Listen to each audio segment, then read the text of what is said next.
नमस्कार दोस्तों, मैं डॉक्टर संजय सर वेलकम करते हैं आपका अनअकैडमी यूपीएससी हिंदी चैनल पर। बच्चों चलिए फटाफट लाइव हो जाइए। बच्चों आज की क्लास हम मोहम्मद बिन तुगलक को पढ़ेंगे।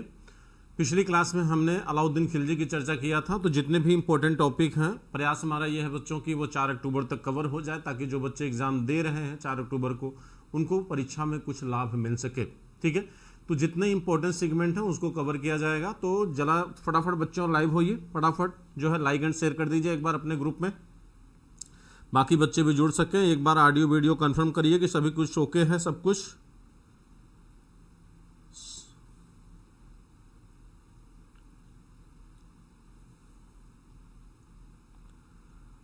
बच्चों आवाज क्लियर है, कोई दिक्कत तो नहीं है?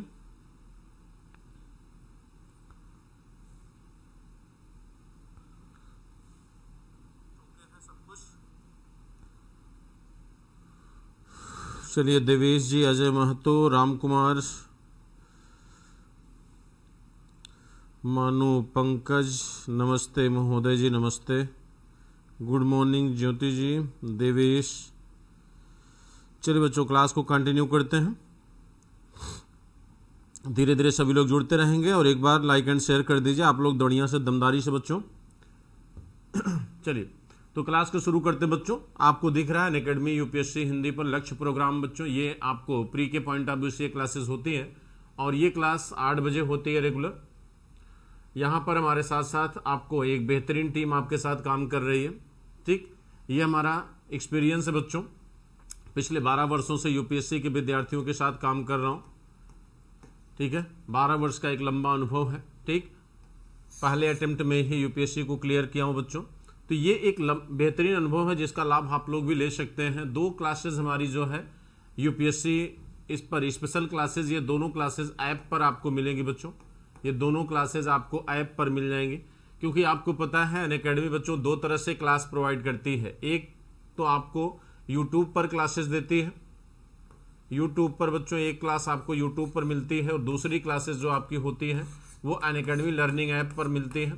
ठीक है, अनअकैडमी लर्निंग ऐप पर। ठीक, तो ये ध्यान रखिएगा, अनअकैडमी लर्निंग ऐप पर बच्चों जो क्लासेस होती हैं वहाँ पर आपको 3 तरह से क्लासेस मिलती हैं अनअकैडमी लर्निंग ऐप पर। एक क्लास आपकी होती है स्पेशल क्लास, स्पेशल क्लास होती है बच्चों अनअकैडमी लर्निंग ऐप पर। दूसरी आपकी टेस्ट होती है एमएसक्यू, जो अभी अनअकैडमी ने एक बेहतरीन टेस्ट शेड्यूल लॉन्च किया है। ठीक है, और तीसरा आपका प्लस होता है। ठीक, तो इसमें भी आपकी स्पेशल और टेस्ट की जो ये दोनों क्लासेस होती हैं ये फ्री होती हैं, ये विदाउट सब्सक्रिप्शन आप इन क्लासों को अटेंड कर सकते हैं, वैसे ही जैसे आप यूट्यूब पर करते हैं। यहाँ के लिए आपको इन दोनों क्लास के लिए आपको क्या करना होगा बच्चों, अनअकैडमी लर्निंग ऐप अपने मोबाइल में डाउनलोड करना होगा, तभी ये चीज़ें आप इन चीज़ों से जुड़ सकते हैं या इस क्लासेस से जुड़ सकते हैं। ठीक है, हाँ, तीसरा आपका प्लस है बच्चों। अगर आप प्लस पर आना चाहते हैं, ठीक, यानी आप अगर तैयारी करना चाहते हैं, वास्तव में एग्ज़ाम को क्रैक करना चाहते हैं यूपीएससी को, तो उसके लिए बच्चों आपको पता होगा उसके लिए क्या करना, आपको अनअकैडमी सब्सक्रिप्शन लेना होगा प्लस पर। जैसे ही आप प्लस पे आएंगे मॉडर्न हिस्ट्री आपको वहाँ पर कंप्लीट मिलेगा, मेंस ओरिएंटेड कोर्स है। वर्ड हिस्ट्री बच्चों ये भी कोर्स कंटिन्यू है अभी प्लस पर। प्लस पर जुड़ने के लिए आपके लिए एक नई बैच, हमने फ्रेश बैच स्टार्ट किया है 8 सितंबर से, 8 तारीख से न्यू और फ्रेश बैच स्टार्ट हुई है। जो बच्चे 2021 या 22 या 23 में अपीयर होना चाहते हैं, आप यहाँ पर न्यू बैच न्यू कोर्स आप ले सकते हैं। ठीक है, प्लस पर आने के लिए अनअकैडमी आपको 2 तरह से सब्सक्रिप्शन प्रोवाइड करती है, प्लस सब्सक्रिप्शन और आइकॉनिक सब्सक्रिप्शन। ठीक है, दोनों में आप कंप्लीट तैयारी कर सकते हैं। कंप्लीट का मतलब है आप जो है प्री की भी और मेंस इंटरव्यू तीनों लेवल की आप कंप्लीट तैयारी यहाँ पर कर सकते हैं बच्चों। ठीक है, दोनों में, दोनों सब्सक्रिप्शन में। लेकिन आइकॉनिक सब्सक्रिप्शन थोड़ा सा एडवांस है, यहाँ पर आपको एक पर्सनल कोच प्रोवाइड की जाती है, किया जाता है अनअकैडमी की तरफ से, जो आपको रेगुलर आपको मेंटर करता है, यानी रेगुलर आपका फीडबैक लेता है। सुबह आपको वो टास्क दे देगा, शाम को फिर उसकी क्या करता है, चेकिंग करता है। तो कहीं ना कहीं आप पर एक गार्जियन की तरह वो काम करता है अनअकैडमी। जैसे सुबह आंसर दिया गया, शाम को उस आंसर को चेक करेगा, फिर उसका फीडबैक लेगा और एक मॉडल आंसर आपको वो प्रोवाइड करता है। तो इस तरह से एक पर्सनल कोच भी अनअकैडमी आइकॉनिक सब्सक्रिप्शन में आपको प्रोवाइड करती है, जो बेसिकली यूपीएससी के स्कॉलर्स होते हैं या कभी न कभी उन्होंने यूपीएससी को प्री मेंस क्रैक किया हुआ है, तो यहाँ से आपको ये लाभ मिल सकता है। प्लस और आइकॉनिक में बच्चों आपको आइकॉनिक अगर लेना है 2 साल के लिए, 2 ईयर का आइकॉनिक सब्सक्रिप्शन अगर आपको लेना है तो ये बच्चों आपका फाउंडेशन बैच के लिए है बच्चों। और यहाँ पर कंप्लीट तैयारी आपको मिलेगी, यानी प्री मेंस इंटरव्यू तीनों लेवल की कंप्लीट तैयारी। ये 10% यहाँ पर डिस्काउंट हो जाएगा आपकी फ़ी में अगर आप हमारे रेफरल कोड को अप्लाई करेंगे SKY लाइव को। केवल 89,100 में ये कोर्स आपको मिलेगा और 1 ईयर का 57,600 में। तो आइकॉनिक कोर्स अगर आपको लेना है, एक कोच से आप जुड़ना चाहते हैं, ठीक, और साथ साथ हमारे गाइडेंस में वर्क करना चाहते हैं, ठीक, और इसलिए आपको क्या करना होगा, SKY लाइव को अप्लाई करना होगा। ये कोड हमारा जो आपको हमसे जुड़ने का मौका भी देगा और 10% आपको डिस्काउंट भी देगा। तो ये कोड यूज करके आप 10% डिस्काउंट ले सकते हैं। प्लस का जो 2 ईयर का फी है बच्चों वो 64,000 है, यहाँ भी आपको 10% का डिस्काउंट मिलेगा और केवल 57,600 में ये कोर्स मिलेगा और 1 ईयर का 39,100 में, ठीक है। तो ये दोनों कोर्स आप ले सकते हैं। प्लस पर आने के बाद आपके साथ आपकी जो स्टार्टिंग होती है बच्चों वो 0 से स्टार्ट होगी आपकी तैयारी। 0 बेस आपकी तैयारी की शुरुआत की जाती है, यानी ये मानकर आपके साथ वर्क किया जाता है कि आपको अभी कुछ नहीं आता है, हमें 0 से आपको सिखाना है कैसे नोट्स बनाना है, कैसे स्किल डेवलप करना है, रीडिंग की, राइटिंग की, ये सारी चीज़ें आपको सिखाई जाती है, ठीक है। पूरा सिलेबस जो है यूनिट वाइज कवर किया जाता है। तैयारी की जो स्टार्टिंग होती है वो मेंस ओरिएंटेड होती है, क्योंकि प्री और इंटरव्यू आपका ऑलरेडी तैयार होता है। मेंस आपका सबसे मेन सेक्शन होता है, यहाँ पर 1000 नंबर का GS और 500 का आपका क्या होता है बच्चों, हिस्ट्री होता है, ठीक है। कोड हमारा आपको पता है SKY लाइव, ये कोड यूज करके आप हमसे जुड़ सकते हैं, ठीक है। चलिए फटाफट लाइक एंड शेयर कर दीजिए, बाकी लोग भी जुड़ जाएं क्लास से बच्चों। गैमरेज good evening, good evening Sanjay ji, good evening बेटा। ज्योति गुड इवनिंग, ठीक है। चलिए आगे चलते हैं, तो क्लास को शुरू करते हैं बच्चों। हाँ, यहाँ पर यशराज जी डेली क्लास होती है 8 बजे, ठीक है। डेली यहाँ पर क्लास होती है, ठीक है। चलिए अब देखिए क्लास को आज स्टार्ट करना बच्चों हमको MBT, आज MBT स्टार्ट करना है।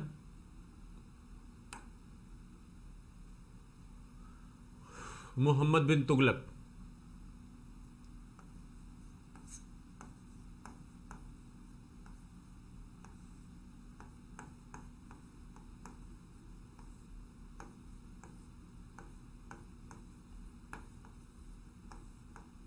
मोहम्मद बिन तुगलक, ठीक है। तो सीधी सी बात है बच्चों कि इसके पहले आपने अलाउद्दीन खिलजी के बारे में पढ़ा, लेकिन मोहम्मद बिन तुगलक पढ़ने का मतलब है कि पहले हमें तुगलक वंश के बारे में थोड़ा सा आपको बताना पड़ेगा कि तुगलक वंश क्या है और तुगलक वंश की नींव कब पड़ी, किसके द्वारा पड़ी, कैसे तुगलक वंश अस्तित्व में आया, ठीक है। आपको शुरू में हमने बताया था बच्चों कि पूरी दिल्ली सल्तनत में तुगलक वंश एक ऐसा वंश है जो सबसे लंबे समय तक शासन किया, यानी तुगलक वंश आपका सबसे लॉन्ग ड्यूरेशन तक शासन करने वाला वंश है, ठीक। इसके पहले सबसे छोटा ड्यूरेशन का वंश था जिसका नाम है खिलजी वंश। सबसे कम समय तक दिल्ली सल्तनत में शासन करने वाला वंश कौन सा है, खिलजी वंश है। खिलजी वंश के बाद जो सत्ता स्थापित हुई या जो वंश अस्तित्व में आया वो कौन है, तुगलक वंश। अब इसमें तुगलक क्या है, तुगलक ना तो कोई प्रजाति है ना हुई कोई वंश है। तुगलक बच्चों ये व्यक्तिगत नाम है। तुगलक क्या है, ये व्यक्तिगत नाम है, ठीक है। किसका नाम है बच्चों, तुगलक क्या है, ये व्यक्तिगत नाम है। तुगलक कोई टाइटल नहीं है, ये व्यक्तिगत नाम किसका है, ये व्यक्तिगत नाम बच्चों गाजी तुगलक का है। गयासुद्दीन तुगलक को हम गाजी तुगलक के नाम से जानते थे और यही गाजी तुगलक यानी गयासुद्दीन तुगलक, यही गयासुद्दीन तुगलक बच्चों तुगलक वंश का क्या था, संस्थापक था गयासुद्दीन तुगलक। और इसका नाम क्या है, इसका नाम है गाजी तुगलक, जिसकी वजह से इसे लोग जो है किस नाम से जानते हैं, इसे लोग जो है बच्चों किस नाम से जानते हैं, तुगलक वंश के नाम से जानते हैं। यानी जो तुगलक इसके टाइटल में या नाम में जुड़ा हुआ था गाजी तुगलक के, तुगलक बच्चों, ठीक है, तुगलक, ठीक। उसी वजह से आगे आने वाले राजाओं के नाम में भी ये तुगलक क्या रहा, जुड़ता रहा। और जिन राजाओं ने, इन राजाओं के द्वारा जिस वंश को संचालित किया गया उसे नाम दे दिया गया क्या, तुगलक वंश। यानी व्यक्तिगत नाम के आधार पर इस राजवंश का क्या हुआ है, नामकरण हुआ है। ठीक है, जैसे आपने इसके पहले खिलजी वंश देखा, तो खिलजी क्या है, तुर्कों की एक प्रजाति थी। खिलजी क्या है बच्चों, तुर्कों की एक प्रजाति थी। लेकिन तुगलक क्या है, ये तुर्कों की प्रजाति नहीं है, बल्कि तुगलक क्या है, एक व्यक्तिगत नाम है। लेकिन जब बात आती है इसकी नस्ल की, ठीक है, तो ये तुर्कों की कौन सी नस्ल या किस शाखा से जुड़े हुए थे। कहा जाता है कि ये तुगलक बच्चों, ये तुगलक जो है तुर्कों की कराना शाखा से संबंधित थे। तुर्कों की कराना शाखा से संबंधित थे। तुर्कों की किस शाखा से संबंधित थे, कराना शाखा से। इनका संबंध तुर्कों की कराना शाखा से था। और ये कराना शाखा जो तुर्कों की थी बच्चों, इसमें ये तुर्क एवं मंगोलों के मिश्रण से बनी थी। कराना शाखा जो है ये तुर्क एवं मंगोल मुसलमानों के मिश्रण से बनी थी। तुर्क एवं मंगोल मुसलमानों के मिश्रण से ये शाखा बनी हुई थी, जिस शाखा से संबंधित थे कौन, तुगलक। जिस शाखा से संबंधित थे कौन बच्चों, तुगलक। यानी आप कह सकते हैं कि प्योर तुर्क नहीं थे ये मुख्य रूप से शुद्ध तुर्क नहीं कहे जा सकते। इनके अंदर कहीं न कहीं तुर्कों और मंगोलों का मिश्रण हमको दिखाई देता है। ठीक, यानी जिस राजवंश की सत्ता गयासुद्दीन तुगलक ने बच्चों स्थापित किया, उसमें हमें कहीं न कहीं तुर्कों और मंगोलों दोनों का क्या होता है, मिश्रण दिखता है। ठीक है, तो इस कहते हैं कि बच्चों गयासुद्दीन तुगलक ही इस वंश का क्या था, संस्थापक था। आपको पता है अलाउद्दीन खिलजी के बाद उनके राजवंश का उत्तराधिकारी मुबारक शाह खिलजी बना। मुबारक शाह खिलजी के विषय में थोड़ी सी 2 लाइन केवल बताऊंगा। ठीक है, कहते हैं कि खिलजी वंश में जब अलाउद्दीन खिलजी के बाद मुबारक शाह खिलजी सत्ता में आया, तो वह अलाउद्दीन खिलजी से भी 2 कदम आगे निकल गया। यानी कहने का मतलब कि अलाउद्दीन खिलजी अपने वंश को या अपने राज्य ड्यूरेशन को उसने शक्ति के आधार पर संतुलित करने का प्रयास किया था बच्चों।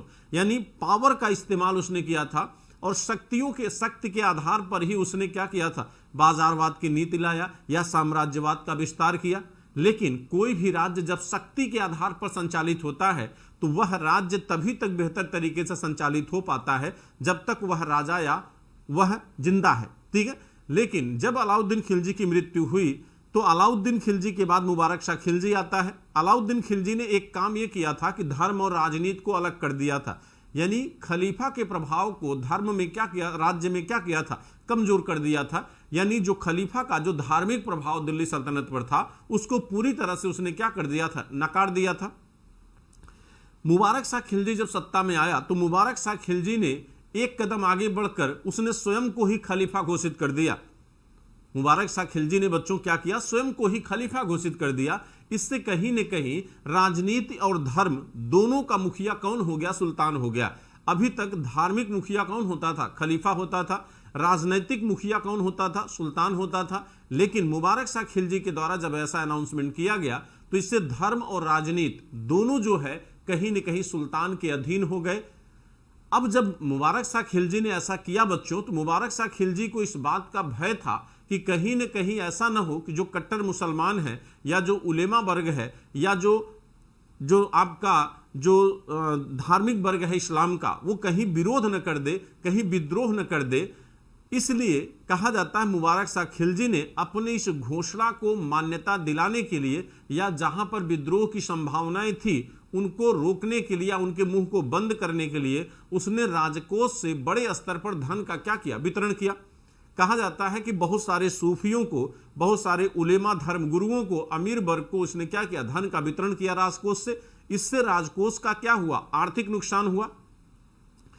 तो कहीं न कहीं मुबारक शाह खिलजी ने जिस पद्धति को अपनाया बच्चों, वह पद्धति एकदम अलाउद्दीन खिलजी के क्या थे, विपरीत थी। अलाउद्दीन खिलजी किसी भी तरीके से राजकोष को मजबूत करने पर तुला हुआ था, जबकि मुबारक शाह खिलजी ने राजकोष को क्या किया, कमजोर किया, जिसकी वजह से अर्थव्यवस्था का पतन शुरू हुआ और धीरे धीरे खिलजी वंश का भी क्या हो गया, पतन हो गया।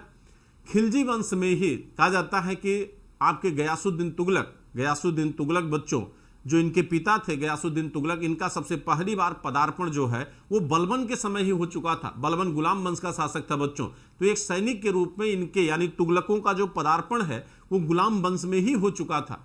और इनके बेटे गयासुद्दीन तुगलक ने बच्चों, कहा जाता है गयासुद्दीन तुगलक खिलजियों के समय सेवा दे रहे थे। जिस समय जलालुद्दीन खिलजी सत्ता में आए या अलाउद्दीन खिलजी जब सत्ता में थे बच्चों, तो कहा जाता है कि गयासुद्दीन तुगलक जो है उत्तर पश्चिम क्षेत्र में क्या कर रहा था, सुरक्षा कर रहा था। यानी जहां से मंगोलों का आक्रमण हिंदुस्तान में होता है उस क्षेत्र में जो है ये सुरक्षा प्रदान कर रहा था। यानी जिस तरह जलालुद्दीन खिलजी ने कई बार मंगोलों को पराजित किया था, उसी तरह जो है गयासुद्दीन तुगलक ने भी मंगोलों को कई बार क्या किया, पराजित किया। कहा जाता बच्चों कि गयासुद्दीन तुगलक स्वयं इस बात को कहता है कि मैंने 29 बार तातारों को पराजित किया। ये तातार लड़ाकू जातियां थे बच्चों मुसलमानों की। कहता 29 बार मैंने पराजित किया, लेकिन अमीर खुसरो इसे 21 बार बताता है। तो हालांकि हो सकता है थोड़ा बहुत बढ़ा चढ़ा के इसने बोला हो, लेकिन इससे यह जरूर लगता है कि कहीं न कहीं इसने मुल्तान, काबुल, कंधार क्षेत्र को इसने क्या किया था, जीता था। जब यह उस क्षेत्र में एक प्रशासनिक सूबेदार के तौर पर वहां पर जब यह नियुक्त था, तो इसने पूरी अपनी योग्यता और वीरता का प्रदर्शन खिलजी वंश में किया था। और उसका कहीं न कहीं इसको क्या हुआ बच्चों, लाभ भी हुआ। उसका कहीं न कहीं इसको क्या हुआ, लाभ हुआ। लेकिन दुर्भाग्य सिर्फ एक बात का था। कहा जाता है गयासुद्दीन तुगलक बच्चों जिस क्षेत्र में था, जब मुबारक शाह खिलजी आया तो उसके समय गयासुद्दीन तुगलक को वहां पर मुल्तान का सूबेदार बना दिया गया। मुल्तान की राजधानी हुआ करती थी बच्चों दीपालपुर, जो पंजाब में है आजकल, ठीक है। तो कहते हैं कि जब ये पंजाब, यानी पंजाब और मुल्तान उस समय एक ही था, दीपालपुर राजधानी थी मुल्तान की, वहीं पर कहा जाता है कि इनके पिता भी पहले वहीं सेवा दे रहे थे। तो इनके पिता ने वहां की एक पंजाब की महिला, जाट महिला, हिंदू महिला से उन्होंने विवाह कर लिया था। तो जो गयासुद्दीन तुगलक का जो जन्म हुआ बच्चों, वो एक हिंदू जाट महिला से हुआ था जो पंजाब की रहने वाली थी। तो एक हिंदू महिला से पैदा हुआ था, और हिंदू महिला से पैदा होने वाला ये एकमात्र सुल्तान है जिसने कभी भी अपनी राजनीति में तुष्टीकरण की नीति नहीं अपनाई।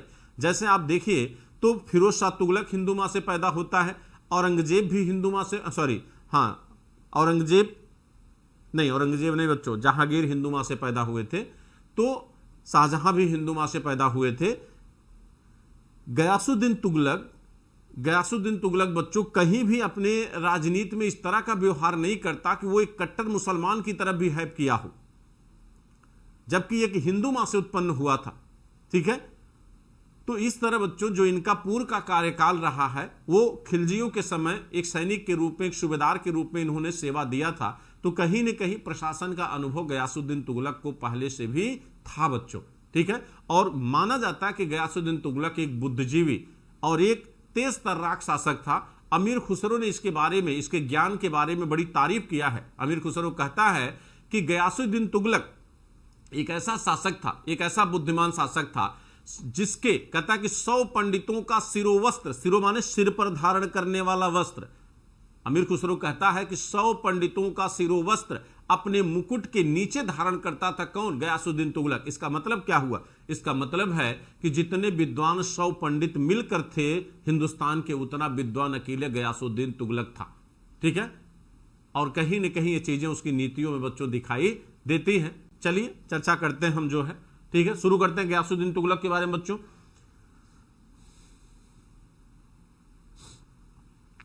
चलो बच्चों, ये सब कमला देवी, ये सब पढ़ लेना आप लोग जो है। अलाउद्दीन खिलजी के राजनीतिक विस्तार को आप लोग पढ़ लीजिएगा किताब से, ठीक। हालांकि वहां से बहुत ज्यादा क्वेश्चन नहीं आता है। चलिए, तो गयासुद्दीन तुगलक के बारे में थोड़ी चर्चा कर लेते हैं। और आज सभी बच्चे आप लोग सुन लीजिए, आज सभी को टेस्ट में पार्टिसिपेट करना है। आज सभी को टेस्ट में पार्टिसिपेट करना है। यानी आपकी जो क्लास होगी बच्चों, वो 8:50 तक आपकी क्लास होगी, ठीक। 8:50 तक क्लास होगी और 15 से 20 मिनट का आपका टेस्ट होगा, ठीक है। 15 से 20 मिनट का आपका टेस्ट होगा, ठीक। तो क्लास में अभी जब क्लास हमारी चलती रहेगी तो 9:50 पे बच्चों हम आपको कोड बता देंगे, और सभी लोग फटाफट आप ज्वाइन हो जाइएगा, ठीक है। 2 मिनट बाद आपका टेस्ट शेड्यूल स्टार्ट हो जाएगा। तो किसी को क्लास छोड़ के जाना नहीं है। आज उम्मीद है कि किसी को दिक्कत नहीं होगी, ठीक है। जहां तक मुझे उम्मीद है कि किसी को दिक्कत नहीं होगी बच्चों, ठीक है, क्योंकि 1-2 दिन हो गया है। अब जो प्रॉब्लम्स थी मे बी वो नहीं होनी चाहिए। तो सभी लोग पार्टिसिपेट कर सकते हैं। और कल काफी बच्चे पार्टिसिपेट किए थे, ठीक है। अपने अपने ए ओपन को जिसके उसमें ऐप में अगर थोड़ी बहुत प्रॉब्लम आ रही है तो आप उसको अपडेट कर लीजिए, या तो एक बार उसको डिलीट करके फिर से उसको डाउनलोड कर लीजिए, ठीक है। अगर कोई प्रॉब्लम आ रही है तो उसको एक बार अपडेट कर लीजिए या उसको डिलीट करके फिर से उसको डाउनलोड कर लीजिए, सही हो जाएगा वो, कोई दिक्कत नहीं है, ठीक है।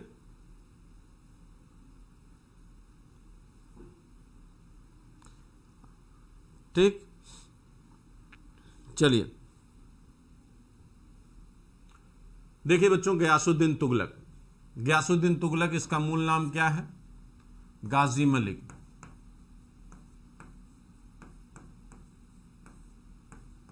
गाजी मलिक।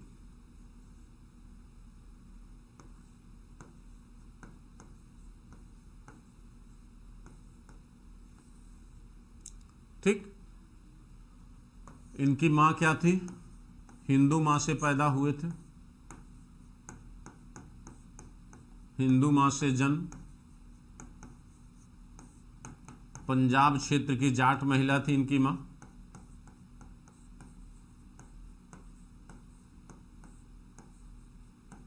पंजाब क्षेत्र की क्या थी? एक जाट महिला थी, ठीक है।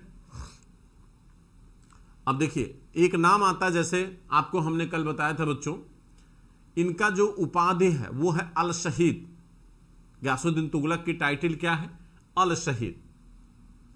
इनकी उपाधि क्या है?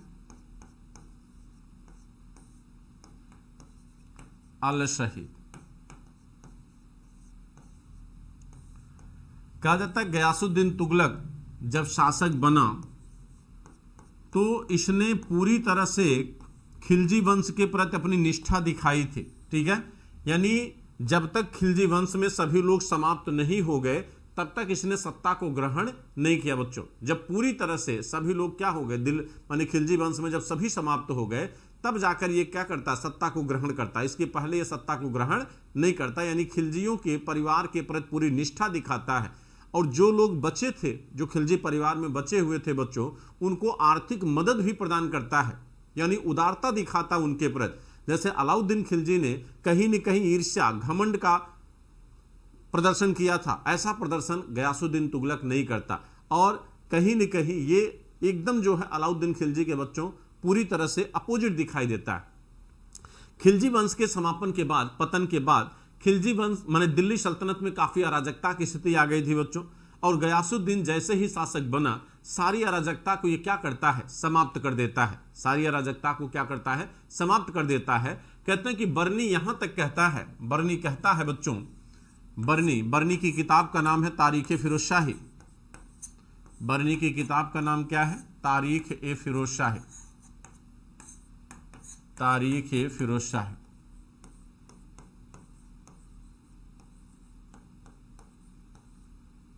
इस किताब में यह कहता है, बर्नी अपनी पुस्तक में कहता है कि जिस समय गयासुद्दीन तुगलक दिल्ली सल्तनत का शासक बना, इसके राज्य की आर्थिक समृद्धि इतनी बेहतर थी, अर्थव्यवस्था इतनी अच्छी स्थिति में थी कि इसके समय सारे भिखारी, जितने भी भिखारी थे, उनको भी काम धंधा मिल गया था। हालांकि बच्चों ये अलंकारिक हो सकता है, लेकिन इससे कम से कम इतना अंदाजा जरूर लगाया जा सकता है कि इसके समय कहीं न कहीं अर्थव्यवस्था की जो स्थिति थी वो बेहतर रही होगी।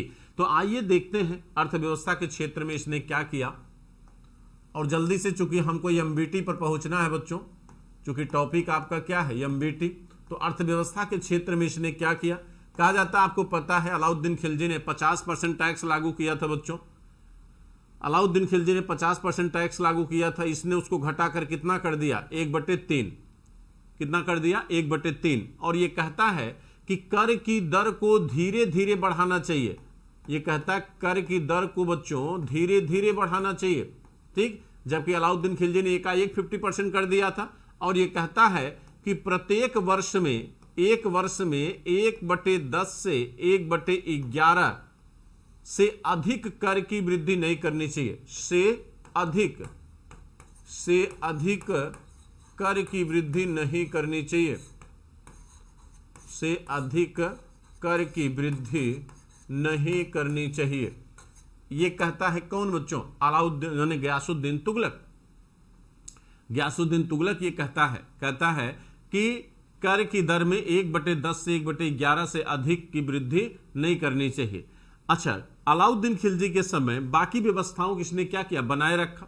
ठीक है, जैसे केवल कर की दर में क्या करता है, कमी करता है, लगान वसूली का वही तरीका अपनाए रखा इसने, उसमें बदलाव नहीं किया। ठीक है, मसाहत व्यवस्था पूरी तरह से लागू रही इनके समय भी।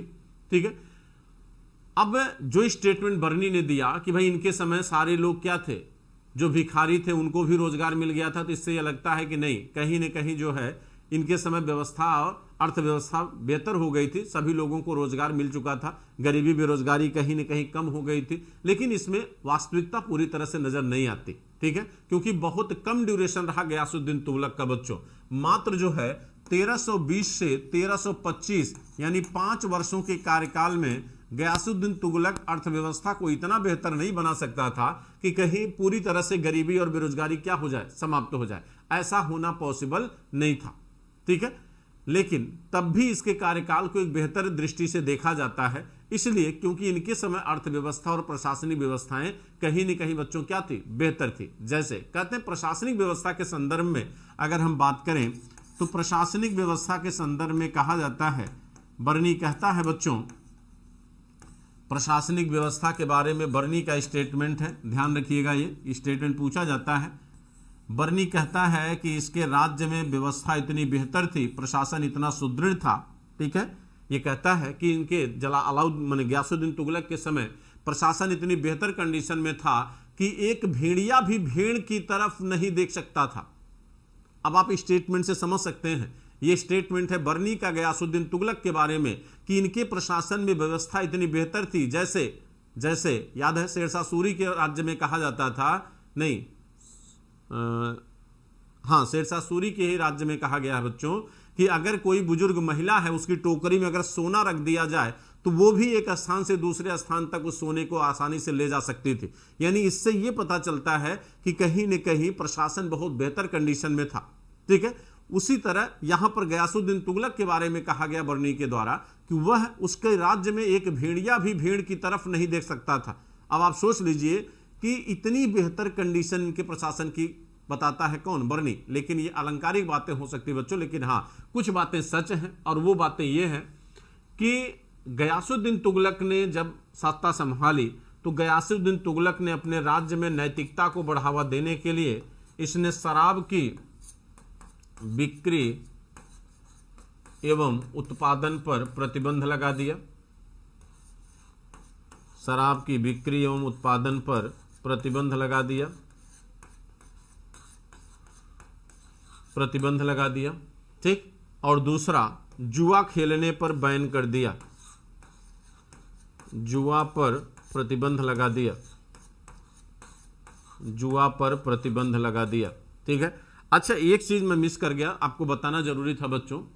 कहा जाता है कि अर्थव्यवस्था में अलाउद्दीन खिलजी को याद करिए। अलाउद्दीन खिलजी ने बच्चों जो हिंदू जमींदार थे या जो हिंदू वर्ग था, निचला वर्ग जो हिंदू अमीर वर्ग था, जैसे खूत मुकद्दम चौधरी जो रेवेन्यू वसूला करते थे और रेवेन्यू वसूलने का कुछ कमीशन उनको मिलता था, उनकी भूमियां जो है विशेषाधिकार से क्या होती थी, मुक्त होती थी, यानी उनको विशेषाधिकार प्राप्त होता था कि खूत मुकद्दम चौधरी की जो भूमियां होती थी उससे कोई रेवेन्यू या कोई राजस्व नहीं वसूला जाता था। लेकिन अलाउद्दीन खिलजी जब सत्ता में आया तो अलाउद्दीन खिलजी ने खूत मुकद्दम चौधरी के इस विशेषाधिकार को समाप्त कर दिया था, क्योंकि उसको राजकोष में डायरेक्ट जो है रेवेन्यू चाहिए था या ज्यादा से ज्यादा धन चाहिए था।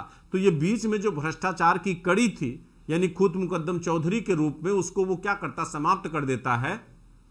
और न केवल खूत मुकद्दम चौधरी के रेवेन्यू वसूलने के राइट को उसने समाप्त कर दिया, बल्कि खूत मुकद्दम चौधरी की जो भूमि थी उसको भी रेवेन्यू के अंतर्गत ला देता है। यानी उन भूमियों को बच्चों उसने क्या किया कि खालिसा भूमि में शामिल कर लिया। खालिसा भूमि मतलब सरकारी भूमि। तो खूत मुकद्दम चौधरी के विशेषाधिकार क्या हो गए थे, समाप्त हो गए थे अलाउद्दीन खिलजी के समय। लेकिन गयासुद्दीन तुगलक ने क्या किया, उनके विशेषाधिकार को पुनः वापस कर देता है। यानी खूत मुकद्दम चौधरी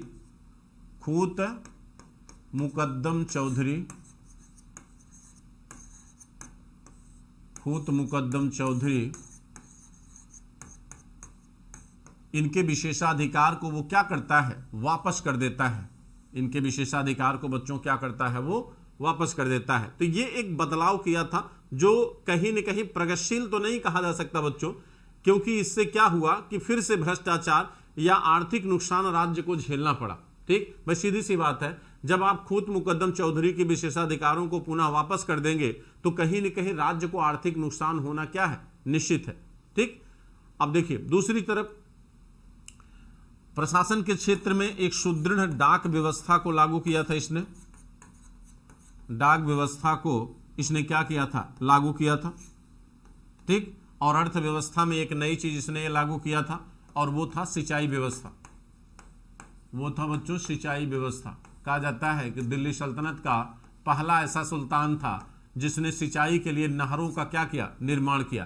तो अर्थव्यवस्था को लेकर जागरूक तो है बच्चों, लेकिन कहीं न कहीं अलाउद्दीन खिलजी की कुछ नीतियों को इसने अर्थव्यवस्था के क्षेत्र में क्या किया, त्याग दिया। ठीक, और वो था कर की दर, और वो था खुद मुकद्दम चौधरी के संदर्भ में लिया गया अलाउद्दीन खिलजी का निर्णय। दो निर्णयों को इसने पलट दिया, और लेकिन कहते भूमि को उपजाऊ बनाने, किसानों के उत्पादन में वृद्धि करने के लिए इसने व्यवस्था किया, और वह व्यवस्था क्या है, सिंचाई व्यवस्था। तो सिंचाई व्यवस्था को इसने क्या किया, बढ़ाने की कोशिश किया। ठीक है,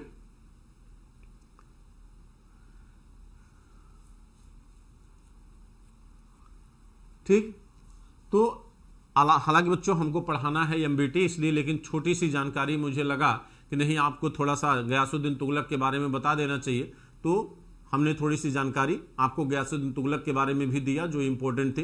ठीक है, तो चलते हैं हम बच्चों मोहम्मद बिन तुगलक की तरफ, और मोहम्मद बिन तुगलक के तक पहुंचने से पहले थोड़ा सा इनकी मृत्यु के बारे में चर्चा कर लेते हैं। कहा जाता है बच्चों, आपको पता है कि हमने कल या आज ही शायद बताया कि जब मुबारक शाह खिलजी, यानी खिलजियों में जो अंतिम शासक मुबारक शाह खिलजी था, वह जब धर्म और राजनीति दोनों को अपने हाथ में लिया, यानी खलीफा को भी हटाकर अपने रास्ते से धार्मिक रूप से अपने को खलीफा उसने घोषित किया, तो राजकोष से बहुत ज़्यादा धन जो है उसने सूफी संतों को आदि को क्या किया था, वितरित किया था। ठीक है, लेकिन कहते हैं बच्चों गयासुद्दीन तुगलक जब सत्ता में आया तो राजकोष को मजबूत करने के लिए मुबारक शाह खिलजी के द्वारा जो अतिरिक्त धन सूफियों को, उलेमाओं को वितरित किया गया था, उसको उसने क्या किया, पुनः रिकवरी करने का प्रयास किया। और जिस समय बंगाल विजय पर गयासुद्दीन तुगलक जा रहा था बच्चों, चूंकि बंगाल विजय पर 2 बार गयासुद्दीन तुगलक गया था, तो जिस समय ये बंगाल विजय पर जा रहा था उसी समय इसने संदेशा भेजवाया किसको, निजामुद्दीन औलिया को। किसको बच्चों, निजामुद्दीन औलिया को। निजामुद्दीन औलिया के पास इसने संदेश भिजवाया कि भाई जो धनराशि आपने राजकोष से लिया है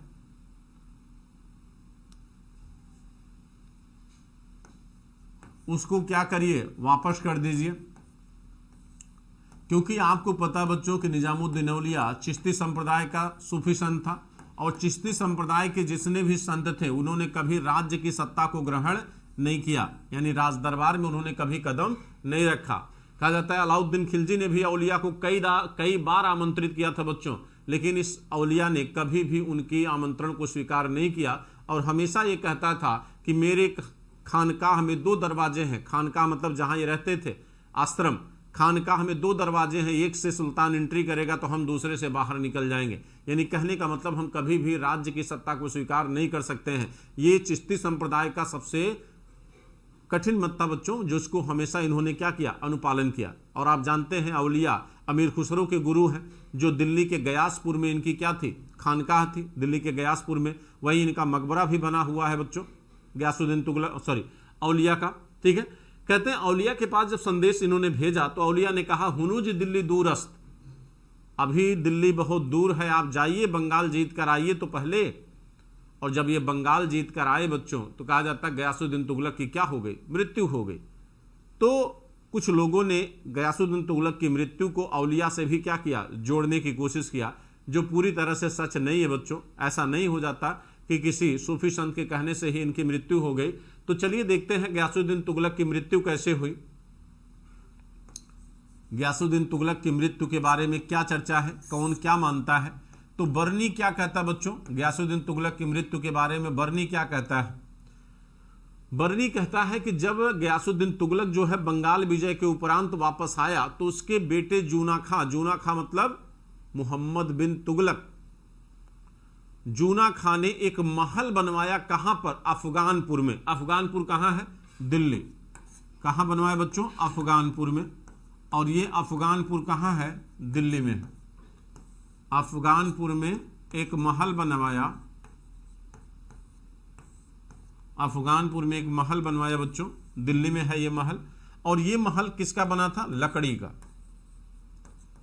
ये महल किसका बना है? लकड़ी का महल है ये लकड़ी का महल था। कहते हैं ये महल निर्मित किया गया था किसके द्वारा बच्चों? अहमद अयाज के द्वारा। ये महल किसके द्वारा बनवाया गया था? अहमद अयाज। इसका मुखिया कौन था? अहमद अयाज ने इसे बनाया था। और यही अहमद अयाज बाद में गयासुद्दीन तुगलक का वजीर भी बनता है। ये क्या बनेगा आगे? वजीर बनेगा। अब देखिए, कहते हैं कि जब यहां पर आए, गयासुद्दीन तुगलक जब विजय करके आता है तो जूना खां ने गयासुद्दीन तुगलक की विजय के उपलक्ष्य में यहाँ पर अफगानपुर में क्या रखा? एक प्रोग्राम रखा सम्मानित करने के लिए गयासुद्दीन तुगलक को। और जिस समय गयासुद्दीन तुगलक को सम्मानित किया जा रहा था, हाथियों की बच्चों परेड हो रही थी, ठीक है। जिस समय गयासुद्दीन तुगलक को सम्मानित किया जा रहा था, जिस समय गयासुद्दीन तुगलक को बच्चों सम्मानित किया जा रहा था, बर्नी कहता है उसी समय बर्नी के अकॉर्डिंग बिजली गिरने से, बर्नी के अकॉर्डिंग बच्चों बिजली गिरने से, बर्नी के अकॉर्डिंग बिजली गिरने से इनकी क्या होती है? मृत्यु हो जाती है। बिजली गिरने से क्या हो गई? मृत्यु हो गई। किसकी? ये कहता है कौन? बर्नी कहता है कि बिजली गिरने से लकड़ी का महल क्या होता है? गिर जाता है, जिससे इनकी क्या हो जाती है? मृत्यु हो जाती है। दूसरी बात बच्चों, दूसरी ये कहते हैं कि एक इतिहासकार कहता है कि जब हाथियां जिस समय परेड कर रहे थे, हाथियों की परेड से, हाथियों की परेड के दौरान जिस समय हाथियां परेड कर रही थी, ये लकड़ी का महल उनसे क्या होता है? टच कर जाता है। और छूने से, हाथियों के छू देने से ये महल क्या होता है? गिर जाता है। और इस महल के गिरने पर गयासुद्दीन तुगलक और अपने बेटे मुहम्मद के साथ क्या होता है? मर जाता है इसमें दबकर, ठीक है। तो मुहम्मद जो इनका एक और उत्तराधिकारी था, यानी जो जूना खां का प्रतिस्पर्धी था, वह भी इस महल में दबकर क्या होता है? मृत्यु हो जाती है। और कुछ इतिहासकारों ने तो यहां तक आरोप लगाया कि ये जौना खां का बच्चों षड्यंत्र था, ठीक है। जौना खां गद्दी हासिल करना चाहता था, इस वजह से उसने ऐसा किया जिससे गयासुद्दीन तुगलक की मृत्यु हो और वो जल्द से जल्द सत्ता को क्या करे? ग्रहण करे, ठीक है। तो बर्नी जहां बिजली गिरने से बताता है, वहीं कुछ लोग हाथियों को बताते हैं इसका रीजन, कुछ लोग इसे षड्यंत्र बताते हैं मोहम्मद बिन तुगलक की। लेकिन ओवरऑल गयासुद्दीन तुगलक की मृत्यु हुई। और मृत्यु के बाद सत्ता में जो आया वह कौन था बच्चों? वह था जूना खां, जिसे आपको क्या करना है? पढ़ना है। तो वह कौन है बच्चों? जूना खां है। जूना खां यानी मोहम्मद बिन तुगलक।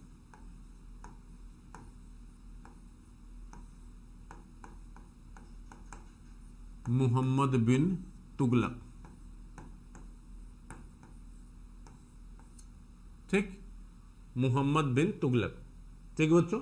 जूना खां, चलिए कहते हैं कि जूना खां का मूल नाम था मलिक फखरुद्दीन जौना खां। आप जानते होंगे फिरोज शाह तुगलक ने जूना खां के नाम पर ही जौनपुर में जौनपुर शहर की स्थापना किया था 1359 में। हालांकि इनके बाद वो शासक आएगा बच्चों फिरोज शाह तुगलक, ठीक है। इनका मूल नाम हुआ करता था बच्चों मलिक फखरुद्दीन जौना खां। तो जौना खां इनकी टाइटल थी, ध्यान दीजिएगा। इनका मूल नाम मलिक फखरुद्दीन जौना खां था।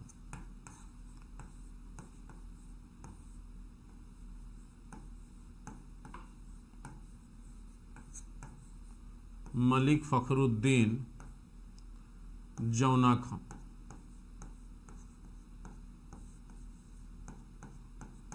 मलिक फखरुद्दीन जौना खां इनका मूल नाम था। इनके गुरु हुआ करते थे बच्चों कुतुलुग खां। इनके गुरु कौन थे? कुतुलुग खां।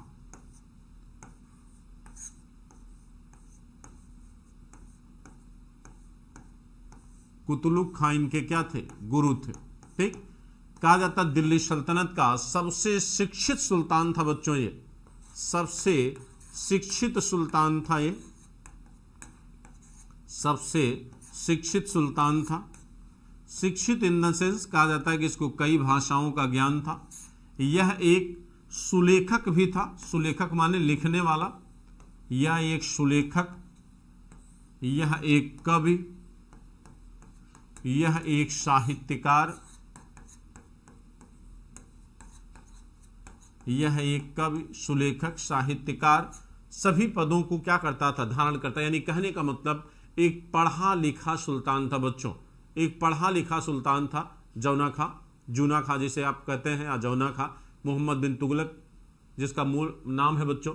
कहते हैं ये दिल्ली सल्तनत का पहला सुल्तान था जो पढ़ा लिखा एक सुलेखक, कवि और साहित्यकार था। और बच्चों शिक्षा जहां होती है कल्पना वहां होती ही होती है, और शिक्षा सबसे बड़ी चीज अपने साथ जो लाती है वो है तार्किकता। कहते हैं कि जौना खां यानी मोहम्मद बिन तुगलक अपने समय का एक ऐसा सुल्तान था जो अपने समय से भी आगे चल रहा था।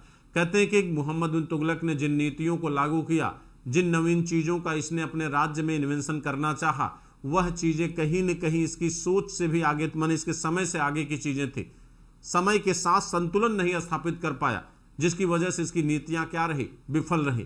ठीक, लेकिन अभी हम उसकी चर्चा बाद में करेंगे, पहले हम ये चर्चा कर लेते हैं कि आखिर बच्चों मूल रूप से जूना खां के नाम की चर्चा हो गई। ठीक, और कहा जाता है बच्चों ये एक बेहतरीन जो है धर्म और दर्शन का विद्वान भी था, धर्म और दर्शन का ज्ञाता भी था,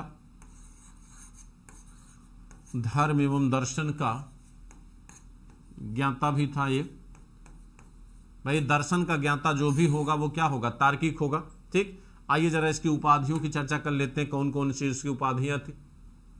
एमबीटी की उपाधियां, इसको कई नामों से जाना जाता है और बहुत पूछा जाता है। एमबीटी की उपाधियां, इसको कई नामों से जाना जाता है बच्चों। कहते मोहम्मद बिन तुगलक को, जैसे मूल नाम हमने बताया मलिक फखरुद्दीन जौना खां, ठीक, लेकिन इसका एक उपनाम था अबुल मुजाहिद, इसका एक और नाम था मोहम्मद। इसे धनवानों का युवराज कहा जाता था बच्चों। देखिए जो नाम पूछे जाते हैं उसको इसे हम मोहम्मद के नाम से, मोहम्मद इसका नाम, इसका एक नाम बच्चों मोहम्मद है, इसका दूसरा नाम है धनवानों का युवराज, धनवानों का युवराज।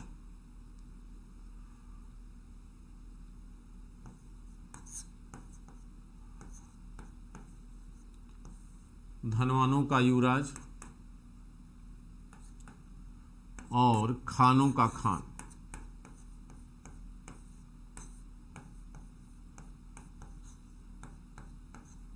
देखिए ये तो यूपी पीसीएस में बच्चों कई बार पूछा है, ये नाम जो है कई बार पूछा गया है। इसे खानों का खान, दुनिया का खान, इसे आप खानों का खान या दुनिया का खान।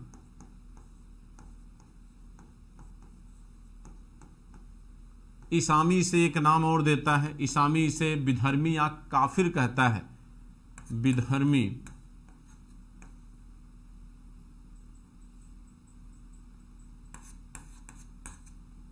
विधर्मी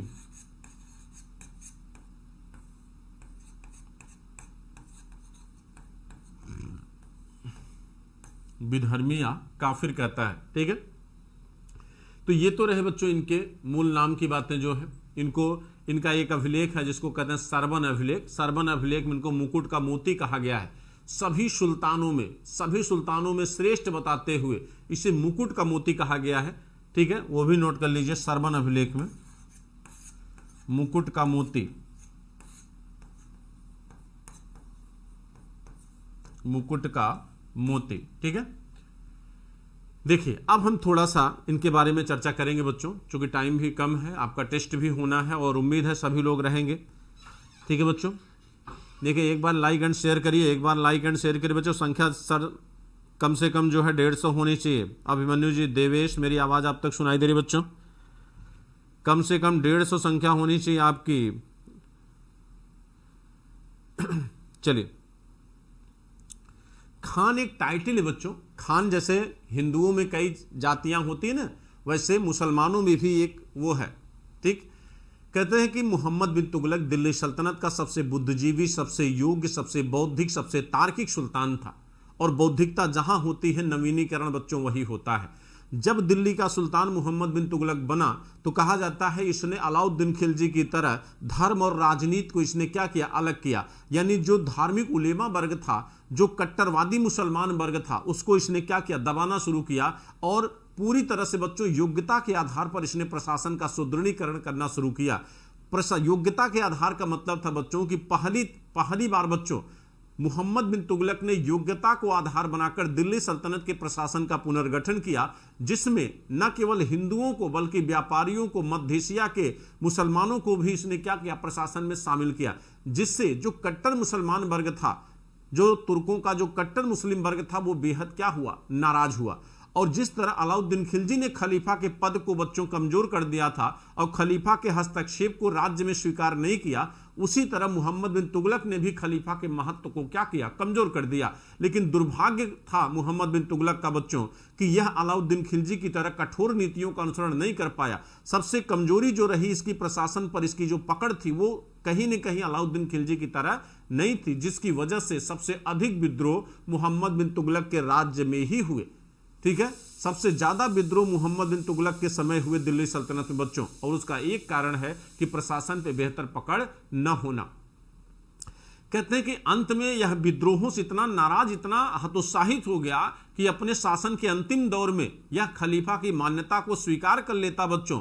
और मिस्र के खलीफा के भाई को बुलाकर उसके पैर को अपनी गर्दन पे रखवाता है। बात समझिए नहीं, यानी कहीं न कहीं इस्लामिक धर्मगुरु यानी खलीफा को मान्यता न देने का एक सबसे बड़ा कारण था कि इसके राज्य में आंतरिक विद्रोहों की संख्या क्या हुई, बढ़ गई। ठीक है, और मजबूर होकर शासन के अंतिम चरण में यह खलीफा के अस्तित्व को स्वीकार कर लेता है। और न केवल खलीफा के अस्तित्व को स्वीकार किया, बल्कि मिस्र के खलीफा के भाई को बुलाकर उसका सर अपनी गर्दन पर रखवाता है, ताकि इस्लामिक जनता जो है इसे अपना सुल्तान क्या कर ले, स्वीकार कर ले। और राज्य में जो कलह है, जो गृहयुद्ध की संभावना है, वो क्या हो जाए, रुक जाए। जो आंतरिक विद्रोह है उसमें क्या आ जाए, कमी आ जाए। तो ये बच्चों मोहम्मद बिन तुगलक, चूंकि टाइम आपका हो चुका है, तो मोहम्मद बिन तुगलक एक बहुत ही बेहतरीन टॉपिक है और बहुत मजा आएगी बच्चों इसको पढ़ने में। ठीक है, तो अभी इसको अगर मैं स्टार्ट करूंगा तो चूंकि टाइम एंड है आपका, 5-6 मिनट बाद रोकना पड़ेगा। तो इसको कल शुरू से पढ़ते हैं। मोहम्मद बिन तुगलक एक बेहतरीन शासक है बच्चों, बहुत अच्छा लगेगा आपको पढ़ के कि मोहम्मद बिन तुगलक जैसा एक तार्किक और लॉजिकल शासक, जो बौद्धिक था, जो सोच सकता था, फिर भी इसकी नीतियां विफल क्यों रही। क्या शिक्षा आपको बेहतर सोच नहीं दे सकती, या अलाउद्दीन खिलजी अपने समय से आगे सोच रहा था, या अलाउद्दीन खिलजी एक बेहतर राजनीतिक योग्य राजा नहीं था, या प्रशासन पर उसकी बेहतर पकड़ नहीं थी। किस वजह से उसकी नीतियां विफल हुई? क्या वास्तव में वो एक पागल था? क्या वास्तव में उसके मरने के बाद जनता को सुल्तान को जनता से मुक्ति मिल गई? तो इन सारी चीजों को बच्चों हम कल देखेंगे, लेकिन 2 मिनट आपको इंतजार करना है। किसी भी बच्चे को जाना नहीं है, मैं तुरंत आपका बच्चों क्लास शेड्यूल करता हूं। 1 मिनट केवल लगेगा, सभी बच्चे क्लास से जुड़े रहेंगे और मात्र केवल 1 मिनट में आपका टेस्ट स्टार्ट होने वाला है। मैं आपको कोड दे रहा हूं, कोड को लॉगिन करना है। लॉगिन कैसे करना है मैं उसको बता दूंगा बच्चों। 1 सेकंड आपको इंतजार करना है, बस, ज्यादा नहीं बच्चों, 1 सेकंड।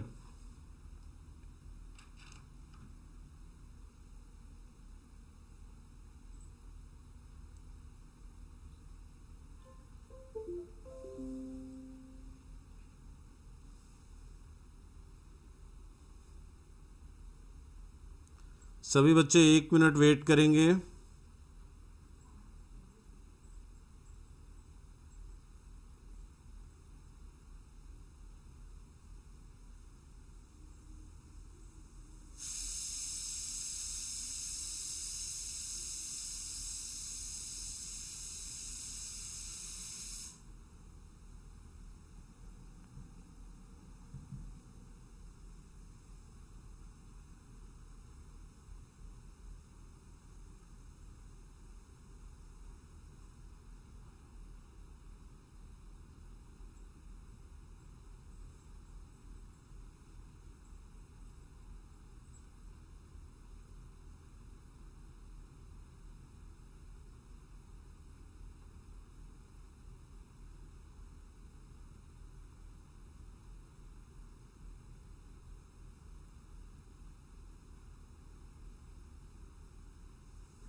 क्वेश्चन काउंट मिसमैच हो रहा है।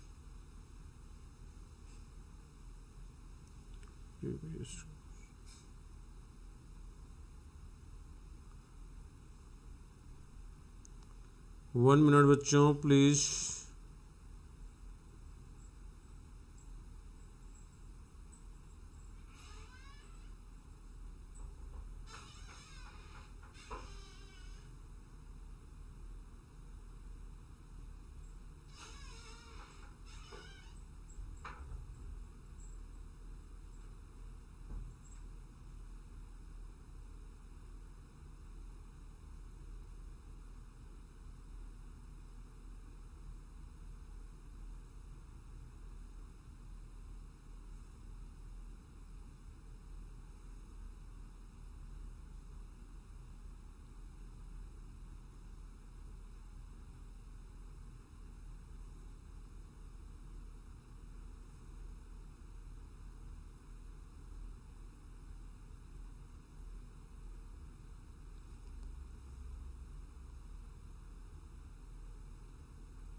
एक सेकंड बच्चों, थोड़ी सी प्रॉब्लम हो रही है।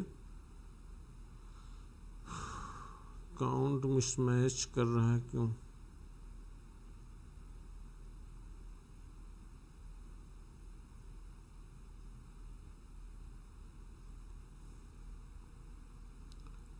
बच्चों एक सेकंड प्लीज, थोड़ा सा टाइम लग रहा है।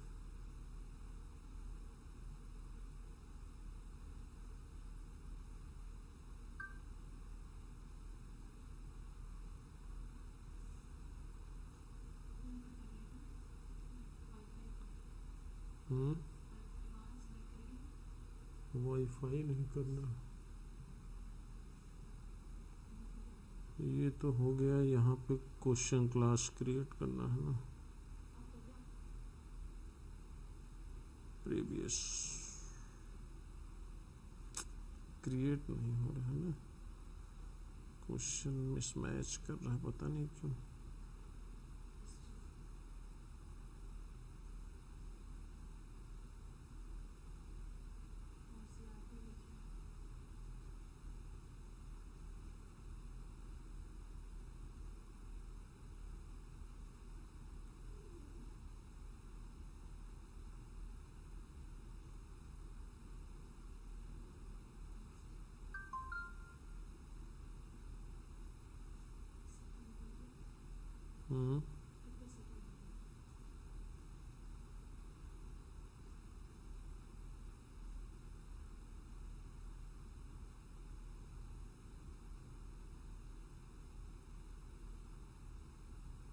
क्वेश्चन मिसमैच हो रहा है, क्वेश्चन काउंट मिसमैच क्यों दे रहा है?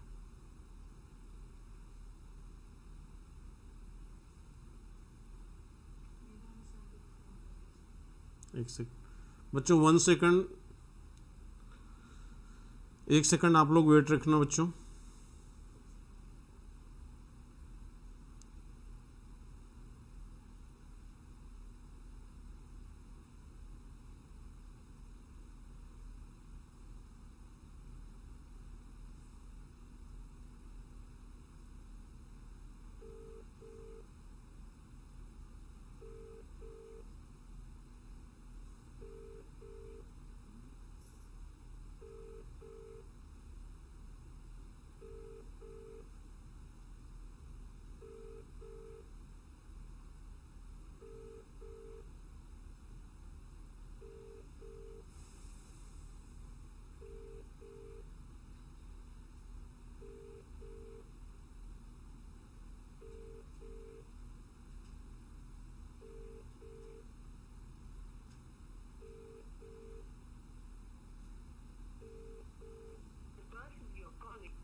Give a title this quiz.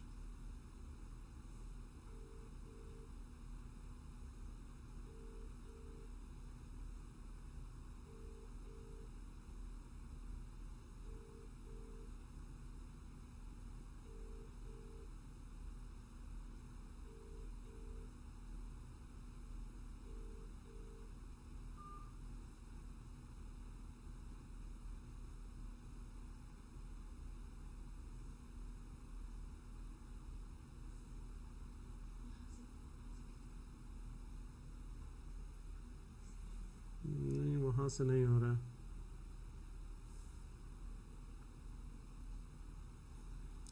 बच्चों ये पता नहीं क्यों हैंग कर रहा है या थोड़ी प्रॉब्लम आ रही है।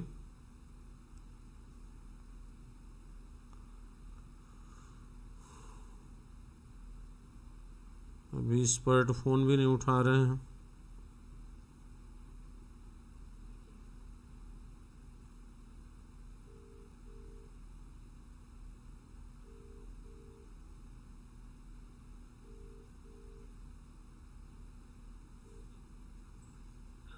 हाँ अंकित, मैं संजय सर बोल रहा हूँ। हाँ सर। ये क्वेश्चन मिसमैच करके क्यों आ रहा है क्लास क्रिएट करने पे? ये क्वेश्चन मिसमैच? हाँ। कौन सी क्लास क्रिएट कर रहे हैं सर? अरे वो क्विज वाली, क्विज की क्लास। तो आपने एक क्विज क्रिएट कर दिया है? नहीं, वो क्रिएट कर रहा था तो क्वेश्चन डाल रहा हूँ, मिसमैच करके क्यों आ रहा है? जैसे हमने एंशिएंट हिस्ट्री सेलेक्ट किया, उसमें एक हमने टॉपिक सेलेक्ट कर लिया इंडस वैली, ठीक। फिर मैं नेक्स्ट गया, नेक्स्ट जाने के बाद टाइटल मांग रहा है, टाइटल हमने मान लीजिए टेस्ट 4 डाल दिया। हेलो, एक बार आप बैक कीजिए और फिर से आप बैक करके फिर से करिए उसको, फिर उसको बैक कर दीजिए।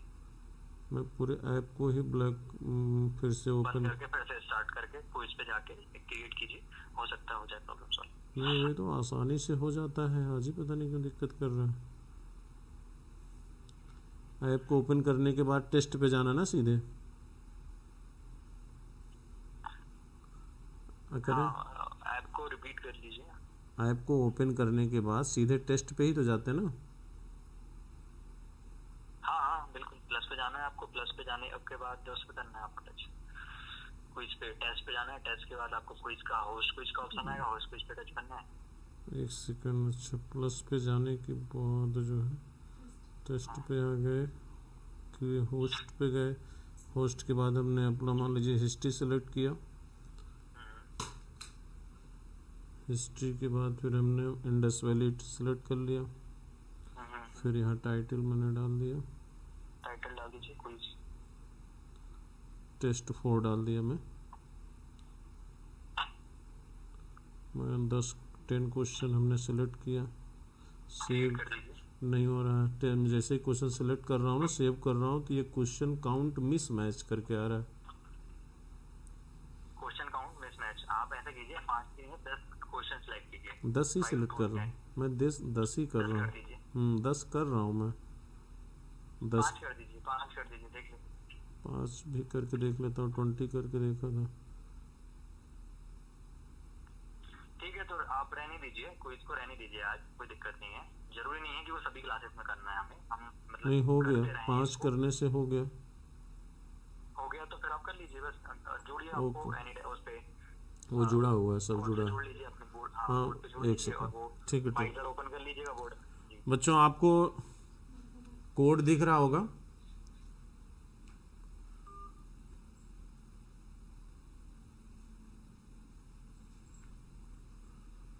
कोड दिख रहा है बच्चों। इस कोड के थ्रू आपको ज्वाइन होना है, ठीक है।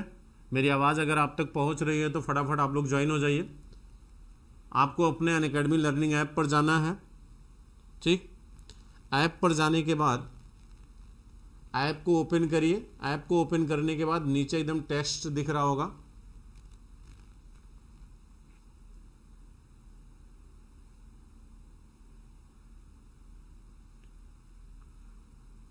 नीचे टेस्ट दिख रहा होगा बच्चों। टेस्ट को ओपन करने के बाद ज्वाइन करके आ रहा होगा, ठीक है। तो फटाफट ज्वाइन हो जाइए, ज्वाइन करिए। ज्वाइन करने के बाद कोड मांगेगा, ठीक है। कोड है 31 कोड है बच्चों 31, कोड है 31 45 52। वेरी गुड, वेरी गुड बच्चों, फटाफट फटाफट ज्वाइन करिए, फटाफट ज्वाइन करिए। Very good. आज थोड़ी फिर प्रॉब्लम हुई, चलिए कोई बात नहीं, कोई बात नहीं बच्चों, आज बहुत कम क्वेश्चन रखा हूं, ठीक है, फटाफट ज्वाइन करिए।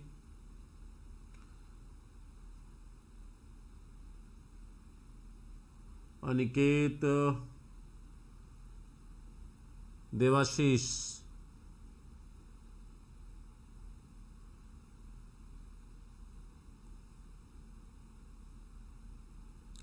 वेरी गुड, चलिए फटाफट फटाफट ज्वाइन करिए।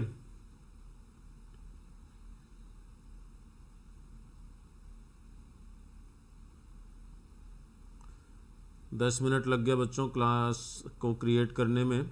वेरी गुड, चलिए और भी लोग जुड़िए, और भी लोग जुड़िए।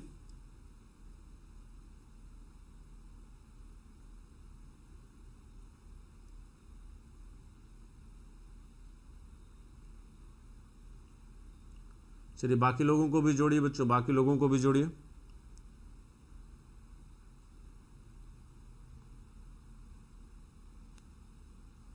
चलिए सभी लोग फटाफट फटाफट फटाफट जुड़िए, फटाफट जुड़िए। पानी ग्लास में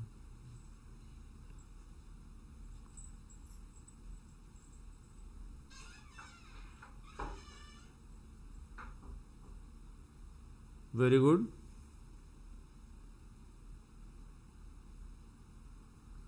चलिए सभी लोग आसानी से जुड़ जाइए, फिर क्लास को कंटिन्यू करते हैं।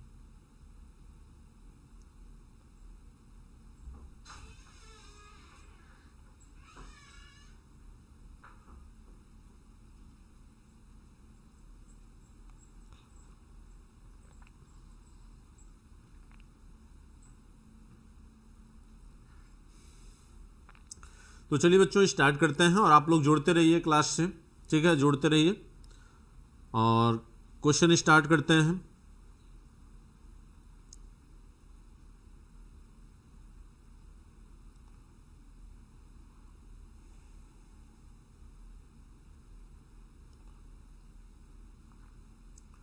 पहला क्वेश्चन आपके सामने दिख रहा है,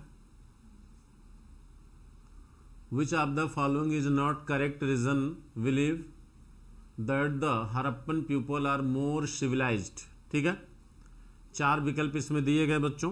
चलिए पहला क्वेश्चन इसमें इंग्लिश में ही आता है, मे भी शायद, ठीक है, कोशिश करिए बच्चों पहला क्वेश्चन इंग्लिश में करने का, इंग्लिश आना भी चाहिए आप लोगों को थोड़ा थोड़ा, ठीक है। हरप्पन पीपल्स के बारे में पूछ रहा बच्चों।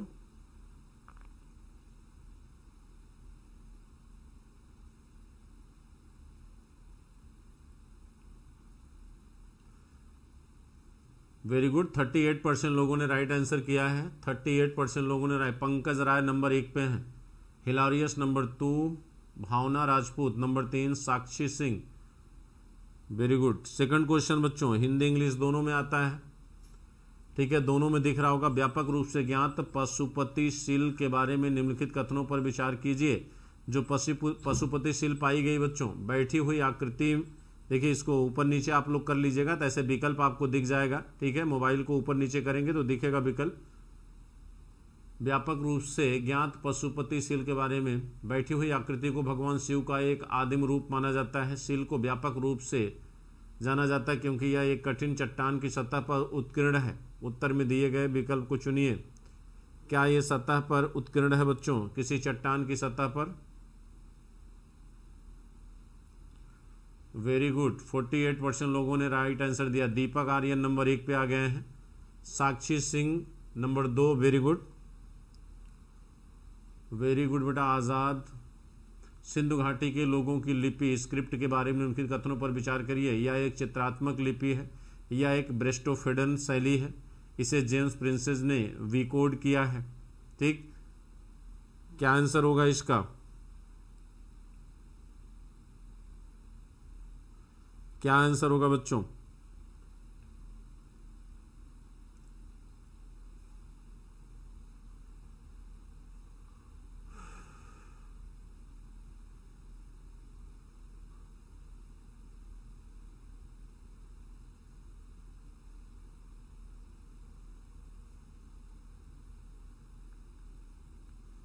वेरी गुड, 41% लोगों ने राइट आंसर किया। दीपक आर्य, साक्षी सिंह नंबर 1 पे आ गई हैं, ठीक है। हिलारियस नंबर 2, भागवत, दीपक, शिव शंकर, साधना, ठीक, वेरी गुड। ये क्वेश्चन देखिए बच्चों, थोड़ा बड़ा क्वेश्चन है, आसानी से पढ़िए। ऋग्वैदिक कालीन आर्यों और सिंधु घाटी के लोगों की संस्कृति के बीच अंतर के संबंध में निम्नलिखित कथनों पर विचार कीजिए। ऋग्वैदिक कालीन आर्य कवच और शिस्त्राण हेलमेट का उपयोग करते थे, जबकि सिंधु घाटी सभ्यता के लोगों में इसका उपयोग का कोई साक्ष्य नहीं मिलता है। ऋग्वैदिक कालीन आर्यों को स्वर्ण, चांदी, ताम्र का ज्ञान था, जबकि सिंधु घाटी के लोगों को केवल ताम्र और लोहे का ज्ञान था। आसान क्वेश्चन है बच्चों, बहुत आसान क्वेश्चन है। ऋग्वैदिक कालीन आर्यों ने घोड़े को पालतू बना लिया था, जबकि इस बात का कोई साक्ष्य नहीं सिंधु घाटी के लोग इस पशु को जानते थे। बहुत आसान क्वेश्चन है, पढ़ाया हुआ, लेकिन फिर भी आप लोग गलतियों पर गलतियां कर रहे हैं बच्चों। ऐसी उम्मीद नहीं थी आप लोगों से, ठीक है।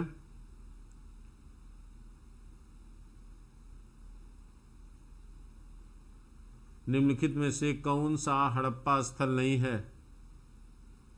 कौन सा हड़प्पा स्थल नहीं है बच्चों?